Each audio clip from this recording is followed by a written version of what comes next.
പിന്നെ അത് പേടിയാണ്. ഞങ്ങളിപ്പോൾ ഒരാഴ്ചയായി ഇപ്പോൾ ഞങ്ങളിപ്പോൾ ഈ വീരാവസ്ഥയിൽ ജീവിക്കാൻ തുടങ്ങിയിട്ട്. അല്ല, പശുവിനെ കറക്കുന്നൊക്കെ ഉണ്ടോ? പശുവിനെ പേടിച്ച് പിടിച്ചാൽ കറക്കും. നേരം വെളുത്തിട്ടേ കറക്കുള്ളൂ. നേരം വെളുത്തിട്ടേ കറക്കും. 6 മണി കഴിഞ്ഞാൽ പിന്നെ റോട്ടിൽ കൂടെ ആളുകൾ പോക്കുമില്ലല്ലേ? ഇപ്പോൾ കുറവാണ്. ഈ 5-6 ദിവസമായിട്ട് തീരെ ആളുകളില്ല. ഇല്ലല്ലേ? ഒരു 5:30 ശേഷം ആളുകളേ ഇല്ല. തീരെ ഇല്ലല്ലേ? എന്തെങ്കിലും ആവശ്യമുണ്ടെങ്കിൽ വാഹനങ്ങളുള്ളവർ മാത്രം പോവുക, മുതിർന്നവർ മാത്രം. കുട്ടികളൊന്നും കൂട്ടാറില്ല, കുട്ടികളെ കാണാനുമില്ല.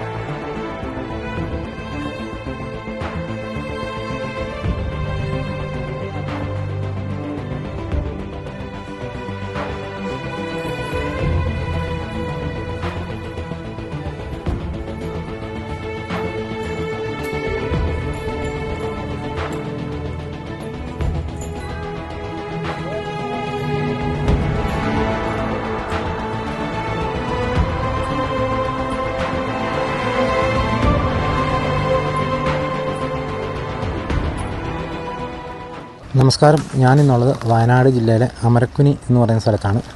അമരക്കുനിയിലെ കഴിഞ്ഞ കുറച്ച് ദിവസങ്ങളായിട്ടുള്ള കാര്യങ്ങളൊക്കെ നമ്മൾ കഴിഞ്ഞ എപ്പിസോഡുകളിലൊക്കെ കാണിച്ചതാണ്. ഒരു കടുവ തന്നെയാണ് ഇവിടുത്തെ ഒരു പ്രശ്നം എന്ന് പറയുന്നത്. കഴിഞ്ഞ കുറച്ച് ദിവസങ്ങളായിട്ട് 2-ലധികം വളർത്തുമൃഗങ്ങളെയൊക്കെ കടുവ പിടിക്കുന്ന സാഹചര്യം ഉണ്ടായി. പല ആൾക്കാർ കടുവയുടെ മുന്നിൽ ചെന്ന് പെടുന്ന സാഹചര്യം ഉണ്ടായി. ഇങ്ങനെ വളരെ കൂളായിട്ട് ഈ പ്രദേശത്തോടെ പല ആൾക്കാരുടെ മുമ്പിലും പ്രത്യക്ഷപ്പെട്ട ഒരു കടുവയെ മയക്കുവെടി വെച്ച് പിടികൂടാനായിട്ട് കഴിഞ്ഞ ദിവസം ഓർഡർ വന്നിരുന്നു. അതിന് പ്രകാരം അവർ സെർച്ചിങ്ങും കാര്യങ്ങളൊക്കെ തുടങ്ങി. പക്ഷേ കടുവേനെ കണ്ടെത്താനായിട്ട് സാധിച്ചില്ല. അപ്പോൾ ഇന്ന് ഞായറാഴ്ച 12-ാം തീയതി ഇന്നും സെർച്ചിങ്ങും കാര്യങ്ങളൊക്കെ നടന്നുകൊണ്ടിരിക്കുകയാണ്. അപ്പോൾ അവർ 3 ടീമായിട്ട് സെർച്ച് ചെയ്തിട്ട്, ഫോറസ്റ്റ് ഡിപ്പാർട്ട്മെൻറ്റ് 3 ടീമായിട്ട് സെർച്ച് ചെയ്തിട്ട് കടുവേനെ കണ്ടെത്താനായിട്ട് സാധിക്കാത്തതുകൊണ്ട് ഇപ്പോൾ ആനയെ കൊണ്ടുവന്നിരിക്കുകയാണ്, കുമിക്കാനയെ കൊണ്ടുവന്നിരിക്കുകയാണ്. അപ്പോൾ അതിൻ്റെ വിഷ്വലൊക്കെയാണ് ഇനി നമ്മൾ കാണാനായിട്ട് പോകുന്നത്. അപ്പോൾ ഞാനിപ്പോൾ ഏതായാലും ആ ഒരു പ്രദേശത്താണുള്ളത്.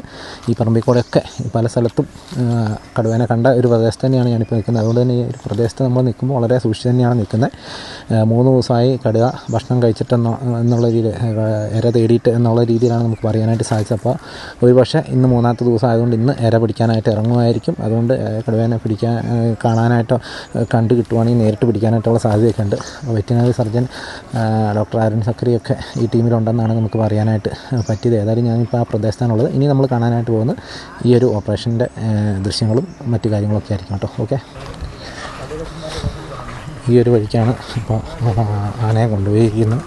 ഇവിടെയാണ് ഓപ്പറേഷൻസൊക്കെ നടക്കുന്നത്.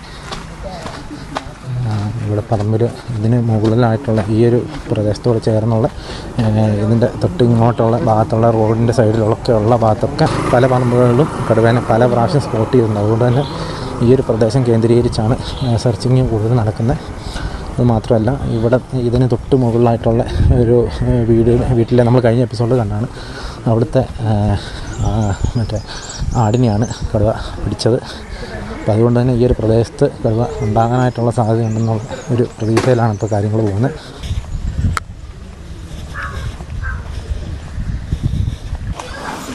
അപ്പോൾ നമുക്കിപ്പോൾ കാണാം കുമിക്കാനെ നമുക്കിവിടെ ദൃശ്യങ്ങളിൽ കാണാം കേട്ടോ.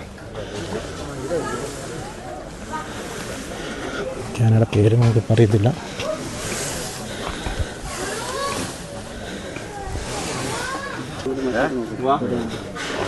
രണ്ട് കുമിക്കാനകളുണ്ട് ഇപ്പോൾ ഈ പ്രദേശത്ത്. നമ്മുടെ ദൃശ്യങ്ങളിൽ കാണാം.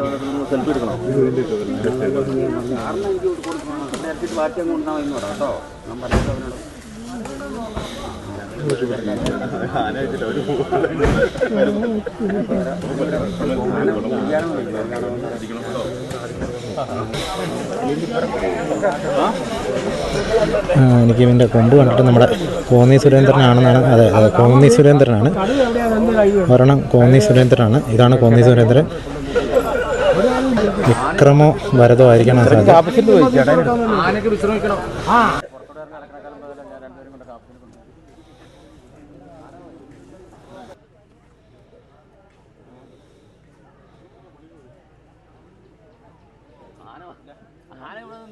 ആൾക്കാർ പറ്റില്ല. ആന വന്ന് ഇവിടെ നിന്നിട്ട് എന്താ കാര്യം? ഇപ്പൊ പിടിക്കാൻ പോട്ടെ.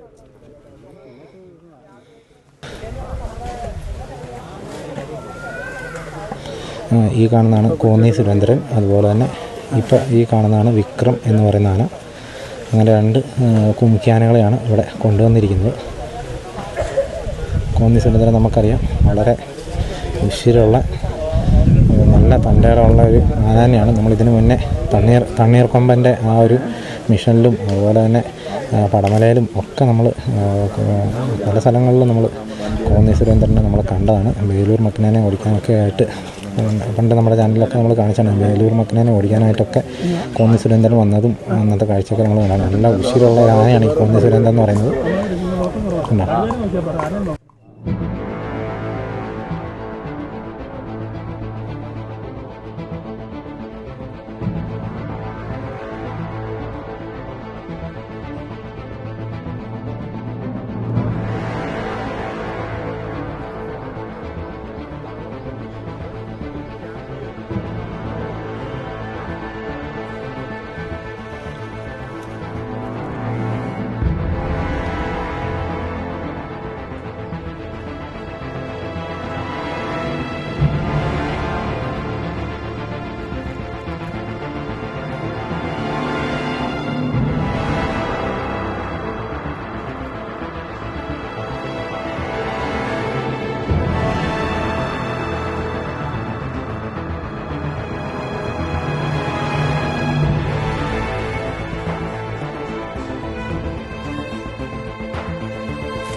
നമ്മളിപ്പോൾ ഈ ദൃശ്യങ്ങളിൽ കാണുന്ന പോലെ ഈ വീടിന് പുറകിലായിട്ടുള്ള ഈ ഒരു ഒഴിഞ്ഞ സ്ഥലത്താണ് ആനയെ തളച്ചിട്ടിരിക്കുന്നത്. 2 കുംഖ്യാനകളാണ് ഇവിടെ ഉള്ളത്. ഒന്ന് കോന്നി സുരേന്ദ്രനും അതുപോലെ തന്നെ വിക്രം എന്ന് പറയുന്ന 2 കുംഖ്യാനകളാണ് ഈ ഒരു ദൗത്യത്തിനായിട്ട് ഇവിടെ എത്തിച്ചിരിക്കുന്നത്.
2 കിലോമീറ്റർ ചുറ്റളവിൽ 3 കൂടുകൾ സ്ഥാപിച്ചിട്ടുണ്ട്.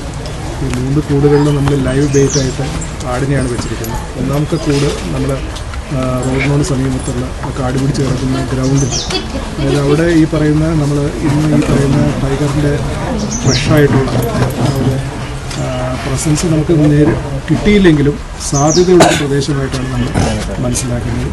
ആ ഒരു ഭാഗത്ത് ഒരു കൂട് സ്ഥാപിച്ചിട്ടുണ്ട്. രണ്ടാമത്തെ കൂട് ഈ ഒരു പ്രദേശത്ത് നിന്ന് അല്പം മാറി, ഒരു 100 മീറ്റർ മാറി ഒരു താമസം ആൾപ്പാർപ്പില്ലാത്ത ഒരു വീടിൻ്റെ പുറകുവശത്തായിട്ട് ഒരു കൊല്ലിച്ചാല്, അതിന് സമീപത്തായിട്ട് നമുക്കിന്ന് ഫ്രഷായിട്ടുള്ള ഫീക്കസ് കിട്ടിയിട്ടുണ്ട്. ആ ഭാഗത്തായിട്ട് നമ്മളൊരു കൂട് സ്ഥാപിച്ചിട്ടുണ്ട്. അവിടെയും ലൈവ് ബെയ്റ്റായിട്ട് ഗോട്ടിനെ തന്നെയാണ് വെച്ചിരിക്കുന്നത്.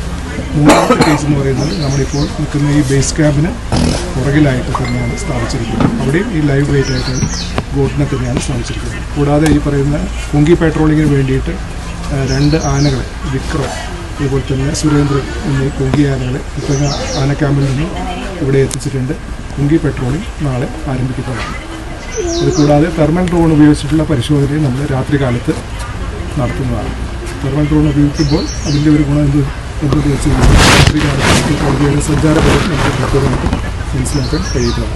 നിലവിൽ ഇൻസിഡൻറ്റ് കമാൻഡറായിട്ട് റേഞ്ച് ഓഫീസർ ചന്ദ്രത്തിനെയാണ് ചുമതലപ്പെടുത്തിയിരിക്കുന്നത്. അദ്ദേഹത്തിൻ്റെ കീഴിൽ ഉരുളം ഫോറസ്റ്റ് ഓഫീസർ, അതുപോലെ തന്നെ Pulpally forest officer, Vallikkadavu forest officer, അതുപോലെ തന്നെ പകൽ സമയത്ത് പെട്രോളിംഗ് നടത്തുന്നുണ്ട്. കൂടാതെ RRTയുടെ സേവനവും ഇവിടെ ഉപയോഗപ്പെടുത്തുന്നുണ്ട്. നാളെ മാനന്തവാടി RRT പ്രത്യേകമായിട്ട് ഈ വിദഗ്ധ സംഘത്തെ സഹായിക്കുന്നതിന് വേണ്ടി എത്തുന്നുണ്ട്. നിലവിലിപ്പോൾ ഈ വിസിബിൾ അല്ലല്ലോ, കാരണം ട്രാപ്പുകളൊന്നും വന്നിട്ടില്ല. ഇല്ല, കഴിഞ്ഞ 9-ാം തീയതിയാണ് ലാസ്റ്റ് ഇതിനെ ക്യാമറ ട്രാപ്പിൽ ലഭിച്ചത്. അതിനുശേഷം 10-ാം തീയതിയോ 11-ാം തീയതിയോ ഇന്ന് രാവിലെ പരിശോധിച്ച ക്യാമറ ട്രാപ്പുകളിലോ ലൈവ് ക്യാമറകളിലൊന്നും തന്നെ ഇതിൻ്റെ ഇമേജസ് ലഭിച്ചിട്ടില്ല. ക്യാമറകളെല്ലാം മാറ്റി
ഇന്നത്തെ ദൗത്യം അവസാനിപ്പിച്ച് കോന്നി സുരേന്ദ്രനെയും വിക്രമിനെയും തിരിച്ച് ഫോറസ്റ്റ് 73-ലെ ഫോറസ്റ്റിൻ്റെ ഭാഗത്തേക്ക് അവിടുത്തെ ഓഫീസിൻ്റെ അങ്ങോട്ട് കൊണ്ടുപോകുന്ന ദൃശ്യങ്ങളാണ് നമ്മളിപ്പോൾ കണ്ടുകൊണ്ടിരിക്കുന്നത്.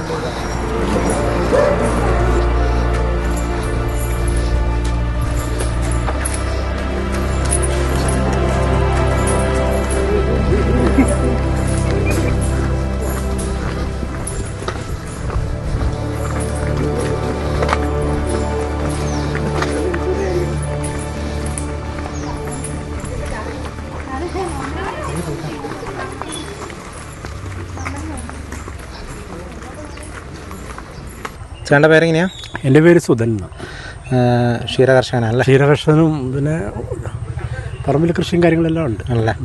ഇപ്പം എന്താ ഇവിടെ ഇങ്ങനെ കടുവയുള്ളതുകൊണ്ട് വലിയ പേടിയില്ലല്ലേ? പിന്നെ അത് പേടിയാണ്. ഞങ്ങളിപ്പോൾ ഒരാഴ്ചയായി ഇപ്പോൾ ഞങ്ങളിപ്പോൾ ഈ വീരാവസ്ഥയിൽ ജീവിക്കാൻ തുടങ്ങിയിട്ട് അല്ലേ? പശുവിനെ കറക്കുന്നൊക്കെ ഉണ്ടോ? പശുവിനെ പേടിച്ച് പിടിച്ചാൽ കറക്കും. നേരം വെളുത്തിട്ടേ കറക്കുള്ളൂ? നേരം വെളുത്തേ കറക്കും. എടുത്തുകൊണ്ട് കറക്കാനേ അല്ലേ? നിങ്ങളുടെയൊക്കെ വീടിൻ്റെ അടുത്താണോ ഈ ആടിനെയൊക്കെ പിടിച്ചതൊക്കെ? തൊട്ടടുത്തല്ലേ? തൊട്ടടുത്തല്ലേ?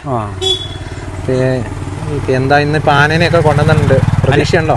ഇന്നൊരു പ്രതീക്ഷ ഉണ്ടെന്ന് പറഞ്ഞു. ഇന്നൊരു അതിൻ്റെ ഒരു സ്ഥാനം കണ്ടുപിടിച്ചെന്നാണ് പറഞ്ഞിരിക്കുന്നത്. അല്ലേ? ആ, ഇവിടെ നമ്മുടെ ഈ കൊല്ലിയിലായിട്ട് കണ്ടുപിടിച്ച ഈ ഭാഗത്തുണ്ടല്ലേ? ഒരു ഓക്കാർ പറഞ്ഞിരിക്കുന്നു. അല്ലേ? ചർച്ചയുണ്ടായിരുന്നു ഇപ്പോൾ. അല്ലേ? ചർച്ചയിലാണ്ട് മറ്റേ DFOയും അല്ലേ മറ്റേ സക്കറിയ അവരെല്ലാം പറഞ്ഞൊരു ഈ ഒരു ഭാഗത്ത് തന്നെ ഉണ്ടെന്നുള്ളതാണ് അവരുടെ കാഴ്ചപ്പാട്. അപ്പോൾ വരും ദിവസം പിടിക്കുമെന്ന് പ്രതീക്ഷിക്കാം. അതെ, പ്രതീക്ഷിക്കാം. പിടിച്ചാൽ മതിയല്ലേ? അതെ അതെ. നിങ്ങൾക്ക് നിങ്ങളുടെ ജോലികളൊന്നും നടക്കുന്നില്ലല്ലേ? ഒരു ജോലി നടക്കുന്നില്ല. പറമ്പിലെ പ്രത്യേകിച്ച് പറമ്പിലാണെങ്കിൽ പണിയെടുക്കാനല്ല. ഞങ്ങൾ വൈകുന്നേരം 5 മണിയായും അപ്പം തന്നെ വീട്ടിൽ കയറി. വൈകിട്ട് കഴിഞ്ഞാൽ അവിടെയൊക്കെ ഒരു കൊറോണ സ്ഥിതി അല്ലേ? ഒരു കൊറോണ സ്ഥിതിയാണ്. പിള്ളേരും മക്കളും എല്ലാം വാലാണ്. എന്നാലും എത്ര പെട്ടെന്ന് പിടിക്കട്ടെ. പിന്നല്ലേ, അതാണ് ആഗ്രഹം. ഓക്കെ. ഇപ്പം ആ ചേട്ടൻ പറഞ്ഞ കാര്യം നിങ്ങൾ കേട്ടോ. ഇപ്പം ആ ചേട്ടൻ പറഞ്ഞതിനകത്ത് കൊല്ലിയിലാണ് കടുവേനെ ട്രാക്ക് ചെയ്തിരിക്കുന്നത്, അവിടെയാണ് കടുവ കിടക്കുന്നതെന്ന് ഇപ്പോൾ കേട്ടു. കഴിഞ്ഞ എപ്പിസോഡിൽ, അതായത് ഇതിന് തൊട്ട് മുന്നത്തെ അമരക്കുനിയിലെ എപ്പിസോഡ് കണ്ടിട്ടുള്ള ആളുകൾക്കറിയാം. നമ്മൾ ആ വാഴത്തോട്ടത്തിൽ കൂടെയൊക്കെ പോയി ഫ്രഷായിട്ടുള്ള കാഷ്ടമൊക്കെ നമ്മൾ കണ്ടതാണ് കടുവയുടെ. അതിനോട് തൊട്ട് ചേർന്ന് ആ താഴത്തെ ഭാഗത്തുള്ള കൊല്ലിയിലാണെന്ന് നമ്മൾ ആ ഒരു വീഡിയോയിൽ നമ്മുടെ ആ കൂടെ ഉണ്ടായിരുന്ന ആളുകൾ പറയുന്നത് നമ്മൾ കേട്ടതാണ്. ആ ഒരു അതേ സ്ഥലത്ത് തന്നെയാണ് കടുവ ഉള്ളത് എന്നിപ്പോൾ ഏകദേശം ഇപ്പോൾ ചർച്ചയിലൊക്കെ ഇവരോട് സംസാരിച്ചെന്ന് പറഞ്ഞത്. അപ്പോൾ നമ്മൾ നിഗമനത്തിലെത്തിയ കാര്യം ഏകദേശം കറക്റ്റാണ്. നമ്മൾ ചെന്ന ആ സ്ഥലത്ത് തന്നെയാണ് സംഭവം ഉള്ളത്. അപ്പം നമ്മളന്ന് ആ വീഡിയോയിൽ നമ്മൾ സംസാരിച്ച ആ കടുവയുടെ നേരെ മുമ്പിൽ ചെന്ന് ചാടി അവരൊക്കെ സംസാരിക്കുന്നത് നമ്മൾ കേട്ടു. അവരുടെ വാഴത്തോട്ടത്തിൻ്റെ അകത്ത് തന്നെയായിരുന്നു കടുവ സ്ഥിരമായിട്ട് കിടക്കുന്നതെന്ന് അവർ തന്നെ പറഞ്ഞായിരുന്നു. അപ്പോൾ അതുപോലെ തന്നെ അവർ പറഞ്ഞ പോലെ തന്നെ ആ കൊല്ലിയിൽ തന്നെയാണ് ഇപ്പോൾ ഇതിനെ ട്രാക്ക് ചെയ്തിരിക്കുന്നതെന്നാണ് ഇപ്പോൾ ആ ചേട്ടൻ പറഞ്ഞത്. ചേട്ടൻ്റെ പേരെങ്ങനെയാണ്? എൻ്റെ പേര് ബാബുരാജ്, തൊട്ടിയിൽ അമരക്കുനി. ഈ നാട്ടുകാരനല്ലേ? ഈ നാട്ടുകാരൻ. അപ്പോൾ എങ്ങനെയാണ് ഇപ്പോൾ ഈ കടുവയുടെ ശല്യം ഇപ്പോൾ കുറച്ച് ദിവസമായിട്ട് തുടങ്ങിയിട്ട് പുറത്തിറങ്ങാനോ ഒരു പണിയെടുക്കാനോ പുല്ല് വെട്ടാൻ, കാപ്പി പറിക്കാൻ, അടയ്ക്ക പറിക്കാൻ, തേങ്ങ പറിക്കാൻ ഒന്നും കാർഷികമായിട്ട് ഒരു പ്രവൃത്തി ചെയ്യാൻ സാധിക്കുന്നില്ല. അപ്പോൾ ഒരുമാതിരി അടച്ചിട്ട മാതിരി വീട്ടിൽ തന്നെ ഇരിക്കും അല്ലേ? ഇപ്പോൾ 6 ദിവസം കണ്ടായില്ലേ? 6 ദിവസമായി. അപ്പോൾ എന്താ ഇന്ന് ആനേനെയൊക്കെ കൊണ്ടുവന്നിട്ടുണ്ട്, എന്താ പ്രതീക്ഷയുണ്ടോ? പ്രതീക്ഷ എൻ്റെ വ്യക്തിപരമായിട്ട് എനിക്ക് ഇന്ന് പ്രതീക്ഷയൊന്നുമില്ല. ഇപ്പോൾ നാളത്തേക്കൊരു പ്രതീക്ഷ ഇന്നത്തെ ദൗത്യം അവസാനിച്ചു. അപ്പോൾ ഇന്നത്തെ വലിയ പ്രതീക്ഷയൊന്നുമില്ല. നാളേക്ക് ചെറിയൊരു പ്രതീക്ഷ ഉണ്ട്. പക്ഷേ അവരുടെ രീതി എത്രത്തോളം കാര്യക്ഷമമാണ് നമുക്ക് പറയാൻ സാധിക്കില്ലല്ലോ. അതെ. എന്തായാലും ഇത് എത്രയും പെട്ടെന്ന് പിടിക്കാൻ വേണമല്ലേ? എത്രയും പെട്ടെന്ന് പിടികൂടുക, മനുഷ്യൻ്റെ ഭീതി ഒഴിയുക. ഒരു പണിയും ചെയ്യാൻ പറ്റാത്ത സ്ഥിതിയിലാണ്. ഈ വീടിൻ്റെ ഭാഗത്തു നിന്നൊക്കെ കണ്ടിട്ടുണ്ടോ? ഈ വീടിൻ്റെ ഭാഗത്തു നിന്നൊക്കെ കണ്ടിട്ടുണ്ട്. എവിടെ നിന്നാണ്? ഈ സൈഡിൽ നിന്ന് പറയുന്നല്ലേ? അപ്പോൾ മിക്കവാറും ആളുകളും ഇത് കണ്ടിട്ടുണ്ടല്ലേ? ഇപ്പോൾ എന്നോട് ഇന്നലെ ഒരാൾ പറഞ്ഞു കേട്ടു ഇത് 4 മാസമായിട്ട് ഈ സാധനം ഈ പ്രദേശത്തുണ്ടെന്ന്. അപ്പോൾ അതിനെക്കുറിച്ച് 4 മാസം കഴിഞ്ഞ വർഷം ഇതേ സമയത്ത്, കഴിഞ്ഞ വർഷം ഡിസംബറിലായിരുന്നു ഈ പ്രദേശ ശല്യം. ഈ വർഷം ജനുവരിയിലേക്കായെന്ന് മാത്രം. അല്ലേ? എൻ്റെ എല്ലാം വീട്ടിൽ നിന്നുള്ള 2 നായനെ കൊണ്ടുപോയിട്ടുണ്ട്. ചെങ്ങല കെട്ടിയിട്ട് നായൻ്റെ തല കെട്ടി ഒന്നിന് മൊത്തത്തിൽ കൊണ്ടുപോയി. അല്ലേ? അത് വർഷങ്ങളായിട്ടും. അല്ലേ? എന്തായാലും മനുഷ്യനെ പോലെ ഒരു മനുഷ്യനോടൊപ്പം സഹവസിക്കുന്ന ഒരു ജീവിയായിട്ട് മാറിയിട്ടുണ്ട് ഈ ഒരു കടുവ അല്ലേ? ഈ കടുവ ഒന്നെന്ന് പറയാൻ പറ്റില്ല. 2-3 കുറേ പേര് ഈ കടുവയുടെ മുമ്പിൽ കറക്റ്റ് മുന്നിൽ ചെന്ന് ചാടുകയും ചെയ്തിട്ടുണ്ട്. അവരാരെയും ഉപദ്രവിക്കാൻ ശ്രമിച്ചിട്ടില്ല. അപ്പോൾ ഒരുപക്ഷെ അപ്പോൾ ആരോഗ്യവാനല്ലെന്ന് ഇവർ പറയുന്നു. ഫോറസ്റ്റ് പറയുന്നു. പിള്ളേരെയൊക്കെ സ്കൂളിൽ വിടുന്നുണ്ട്. അപ്പോൾ പിള്ളേർ എനിക്ക് ചെറിയ പിള്ളേരില്ല. അല്ല, പിന്നെ അധികം ഇത് നമ്മളെ ഈ വഴി പോകുന്ന കുട്ടികളെല്ലാം ബസ്സിനെ പോകുന്നു, സ്കൂൾ ബസ്സിനൊക്കെ പോകല്. 6 മണി കഴിഞ്ഞാൽ പിന്നെ റോട്ടിൽ കൂടെ ആളുകൾ പോക്കുമില്ലല്ലേ? ഇപ്പോൾ കുറവാണ്. ഈ 5-6 ദിവസമായിട്ട് തീരെ ആളുകളില്ല. ഇല്ലല്ലേ? ഒരു 5:30-ക്ക് ശേഷം ആളുകളേ ഇല്ല. തീരെ ഇല്ലല്ലേ? എന്തെങ്കിലും ആവശ്യമുണ്ടെങ്കിൽ വാഹനങ്ങളുള്ളവർ മാത്രം പോവുക, മുതിർന്നവർ മാത്രം. കുട്ടികളൊന്നും കൂട്ടാറില്ല, കുട്ടികളെ കാണാനുമില്ല. എത്രയും പെട്ടെന്ന് ഇതിനെ പിടിച്ചാൽ മാത്രം മതി. എത്രയും പെട്ടെന്ന് ഇതിനെ പിടിച്ച് മനുഷ്യന് സ്വൈരജീവിതത്തിനുള്ള ഒരു സാഹചര്യം ഒരുക്കി തരണം. നമ്മളിപ്പോൾ ഇത്രയും നേരം കണ്ടു ഇവിടെ ഈ കടുവയെ പിടിക്കാനായിട്ടുള്ള ആ ഒരു ഓപ്പറേഷനിലേക്ക് 2 കുംകിയാനകളെ കൊണ്ടുവന്നിരിക്കുകയാണ്. കോന്നി സുരേന്ദ്രൻ അതുപോലെ തന്നെ വിക്രം എന്ന് പറയുന്ന 2 കുംകിയാനകളെ കൊണ്ടുവന്നിരിക്കുകയാണ്. ഏതായാലും രണ്ടാമത്തെ ആദ്യം വിക്രമിനെയാണ് കൊണ്ടുവന്നത്, രണ്ടാമത് കോന്നി സുരേന്ദ്രനെയാണ് കൊണ്ടുവന്നത്. ഇന്ന് കോന്നി സുരേന്ദ്രനെ കൊണ്ടുവന്നതിലേക്ക് ഏകദേശം ഒരു 2:30-3 മണിയൊക്കെ ആയിട്ടുണ്ട്. ഇന്നത്തെ മിഷൻ വലിയ കാര്യമായിട്ട് നടന്നിട്ടില്ല. പക്ഷേ ഇവർ ട്രാക്കർമാർ ഇതിനെ ട്രാക്ക് ചെയ്യുന്നുണ്ട്. ഇവർ പല സ്ഥലത്തും കൂട് വെച്ചിട്ടുണ്ട്. 3 സ്ഥലത്ത് ഇപ്പോൾ കൂട് വെച്ചിട്ടുണ്ടെന്നാണ് ഇപ്പോൾ നമ്മൾ DFO അദ്ദേഹം സംസാരിക്കാൻ നമ്മൾ കേട്ടിരുന്നു. അപ്പോൾ 3 സ്ഥലത്ത് കൂട് വെച്ചിരിക്കുന്നതായിട്ടാണ് ഇപ്പോൾ അദ്ദേഹം പറഞ്ഞത്. അപ്പോൾ ഒരുപക്ഷെ കൂട്ടിൽ കയറാനായിട്ടുള്ള സാധ്യതയും നമുക്ക് തള്ളിക്കളയാനായിട്ട് സാധിക്കില്ല. ഏതായാലും ഇതാണ് ഇന്ന് നമ്മളിവിടെ വന്നപ്പോൾ കണ്ട കാഴ്ച. എത്രയും പെട്ടെന്ന് കടുവേനെ പിടിക്കണം എന്ന് മാത്രമേ ഈ പ്രദേശത്തുള്ള ആളുകൾക്ക് പറയാനുള്ളൂ. അപ്പോൾ ഇതുപോലെ വളരെ വിഷമത്തിൽ തന്നെയാണ് ഇവരെല്ലാവരും കഴിയുന്നത്. കാരണം 5-6 ദിവസമായിട്ട് പുറത്തേക്ക് ഇറങ്ങാനോ ജോലിക്ക് പോകാനോ പറമ്പിൽ പണിയെടുക്കാനോ ഒന്നും പറ്റാത്തൊരു സ്ഥിതിയാണ്. ഇപ്പോൾ വിളവെടുപ്പിൻ്റെ സമയമാണ്. കാപ്പി അടക്കമുള്ള എല്ലാ കൃഷിയും ഇപ്പോൾ വിളവെടുക്കുന്ന ഒരു സമയമാണ്. അപ്പോൾ അതുകൊണ്ട് തന്നെ ഇങ്ങനെ ഈ ഒരു സമയത്ത് ഇത്തരം ഒരു സംഭവം വന്നതുകൊണ്ട് തന്നെ ജനങ്ങൾക്ക് എല്ലാവർക്കും ഒരു വല്ലാത്തൊരു വിഷമമായിട്ടിരിക്കുകയാണ്. ഏതായാലും ഇത്രയൊക്കെയാണ് ഇന്നത്തെ വീഡിയോയിൽ നമ്മൾ കാണിക്കാനുള്ളത്. ഇതിൻ്റെ ഫോളോ അപ്പ് നാളെയും ഈ മിഷൻ തുടരും എന്ന് തന്നെയാണ് പറയുന്നത്. ഇന്ന് 12-ാം തീയതിയാണ്. അപ്പോൾ നാളെയും ഈ മിഷൻ തുടരുമെന്നാണ് അറിയിച്ചിരിക്കുന്നത്. അപ്പോൾ നമ്മൾ നാളെയും ഈ ഒരു വിഷയം നമ്മൾ കവർ ചെയ്യുന്നതായിരിക്കും. അപ്പോൾ ഞാനിത് അപ്ലോഡ് ചെയ്യുമ്പോൾ ചിലപ്പോൾ ഒരു 1-2 ദിവസമൊക്കെ കഴിഞ്ഞിട്ടായിരിക്കും അപ്ലോഡ് ചെയ്യുന്നത്. എങ്കിലും ഇത്രയൊക്കെയാണ് എനിക്ക് വീഡിയോയിൽ കാണിക്കുന്നത്. അപ്പോൾ വീണ്ടും മറ്റൊരു ദിവസം മറ്റൊരു എപ്പിസോഡുമായി വീണ്ടും കാണാം. Thank you.